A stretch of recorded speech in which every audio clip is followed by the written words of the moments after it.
dadı qədər onun təhlükəsizliyi də vacibdir. Xüsusilə də ictimai yaşayış obyektlərində. Çünki bir qazan yemək onlarla insanın həyatını riskə ata bilər. Bəs riskləri necə minimuma endirmək olar? Cavab sadədir. Qaydaları bilərək və onlara əməl edərək. Qida blokunda çalışanlar 6 aydan bir tibbi müayinədən keçməlidirlər. İşçilər təmiz iş geyimi geyinməli, önlük, əlcək və saç örtüyü taxmalıdırlar. Müəssisələrdə vaxtaşırı dezinfeksiya tədbirləri həyata keçirilməlidir.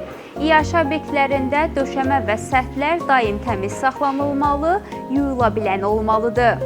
Yemək hazırlamazdan əvvəl, çiğ ətlə işlədikdən sonra, eləcə də sanitariya qovşaqlarından çıxdıqdan sonra əllər yuyulmalı, dezinfeksiya edilməlidir. Qida məhsulları düzgün temperaturda saxlanılmalıdır.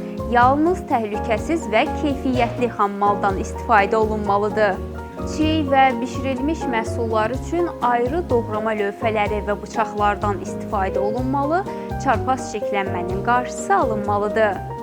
Bu prinsiplərə əməl etməklə həm işçilərin, həm də istehlakçıların sağlamlığını qorumaq mümkündür. Unutmayaq ki, hər bir kiçik addım qida təhlükəsizliyinin təmin olunmasında mühüm yer tutur.